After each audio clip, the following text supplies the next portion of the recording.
بسم اللہ الرحمن الرحیم۔ حضرت ابو ہریرہ رضی اللہ تعالی عنہ نبی کریم صلی اللہ علیہ وسلم سے روایت کرتے تھے کہ آپ نے فرمایا، کیا تم میں وہ شخص جو رکوع یا سجدے میں امام سے پہلے اپنا سر اٹھا لیتا ہے اس بات سے نہیں ڈرتا کہ کہیں اللہ پاک اس کا سر گدھے کے سر کی طرح بنا دے یا اس کی صورت کو گدھے کی سی صورت بنا دے؟ صحیح بخاری حدیث نمبر 691۔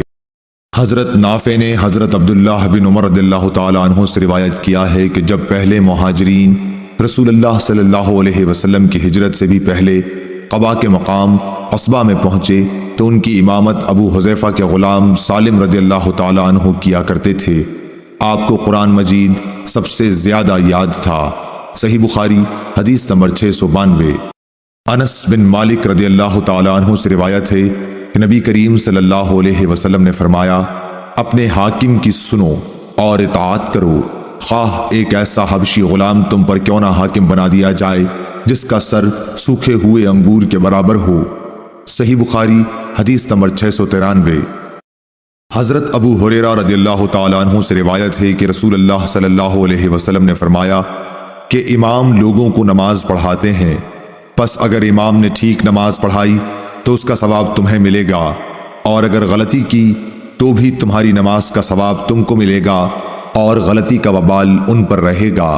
صحیح بخاری حدیث نمبر 694۔ امام ظاہری نے حمید بن عبد الرحمن سے نقل کیا، انہوں نے عبید اللہ بن عدی بن خیار سے کہ وہ خود حضرت عثمان غنی رضی اللہ تعالی عنہ کے پاس گئے جبکہ باغیوں نے ان کو گھیر رکھا تھا۔ انہوں نے کہا کہ آپ ہی عام مسلمانوں کے امام ہیں، مگر آپ پر جو مصیبت ہے وہ آپ کو معلوم ہے۔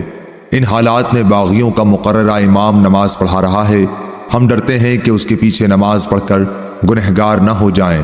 حضرت عثمان رضی اللہ تعالی عنہ نے جواب دیا، نماز تو جو لوگ کام کرتے ہیں ان کاموں میں سب سے بہترین کام ہے، تو وہ جب اچھا کام کریں تم بھی ان کے ساتھ مل کر اچھا کرو، اور جب وہ برا کام کریں تو تم ان کی برائی سے الگ رہو۔ اور محمد بن یزید زبیدی نے کہا کہ امام ظاہری نے فرمایا، ہم تو یہ سمجھتے ہیں کہ ہجڑے کے پیچھے نماز نہ پڑھیں، مگر ایسی ہی لاچاری ہو تو اور بات ہے جس کے بغیر کوئی چارہ نہ ہو۔ صحیح بخاری حدیث نمبر 695۔ ابو طیاح نے انس بن مالک رضی اللہ تعالی عنہ سے سنا کہ نبی کریم صلی اللہ علیہ وسلم نے ابو ہریرہ سے فرمایا، حاکم کی سن اور اطاعت کر، خواہ وہ ایک ایسا حبشی غلام ہی کیوں نہ ہو جس کا سر منقع کے برابر ہو۔ صحیح بخاری حدیث نمبر 696۔ حضرت ابن عباس رضی اللہ تعالی عنہ بیان کرتے تھے کہ انہوں نے بتلایا کہ ایک رات میں اپنی خالہ ام المومنین میمونہ رضی اللہ تعالی عنہ کے گھر پر رہ گیا۔ رسول اللہ صلی اللہ علیہ وسلم عشاء کی نماز کے بعد جب ان کے گھر تشریف لائے تو یہاں 4 رکعت نماز پڑھی، پھر آپ سو گئے، پھر نماز تہجد کے لیے آپ اٹھے اور نماز پڑھنے لگے تو میں بھی اٹھ کر آپ کی بائیں طرف کھڑا ہو گیا، لیکن آپ نے مجھے اپنی داہنی طرف کر لیا۔ آپ نے 5 رکعت نماز پڑھی، پھر 2 رکعت سنت فجر پڑھ کر آپ سو گئے، اور میں نے آپ کے خراٹے کی آواز بھی سنی، پھر آپ فجر کی نماز کے لیے برآمد ہوئے۔ صحیح بخاری حدیث نمبر 697۔ ابن عباس رضی اللہ تعالی عنہ نے بتلایا کہ میں ایک رات ام المومنین میمونہ کے یہاں سو گیا۔ اس رات نبی کریم صلی اللہ علیہ وسلم کی بھی وہیں سونے کی باری تھی۔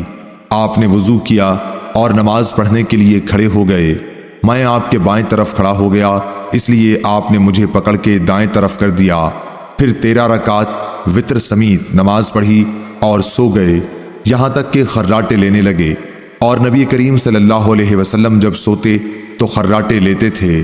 پھر مؤذن آیا تو آپ باہر تشریف لے گئے، آپ نے اس کے بعد فجر کی نماز پڑھی اور وضو نہیں کیا۔ عمروں نے بیان کیا کہ میں نے یہ حدیث بکیر بن عبداللہ کے سامنے بیان کی تو انہوں نے فرمایا کہ یہ حدیث مجھ سے قریب نے بھی بیان کی تھی۔ صحیح بخاری حدیث نمبر 698۔ ابن عباس رضی اللہ تعالی عنہ نے بتلایا کہ میں نے ایک دفعہ اپنی خالہ میمونہ رضی اللہ تعالی عنہ کے گھر رات گزاری۔ نبی کریم صلی اللہ علیہ وسلم رات میں نماز پڑھنے کے لیے کھڑے ہوئے تو میں بھی آپ کے ساتھ نماز میں شریک ہو گیا۔ میں غلطی سے آپ کے بائیں طرف کھڑا ہو گیا تھا، پھر آپ نے میرا سر پکڑ کے دائیں طرف کر دیا تاکہ صحیح طور پر کھڑا ہو جاؤں۔ صحیح بخاری حدیث نمبر 699۔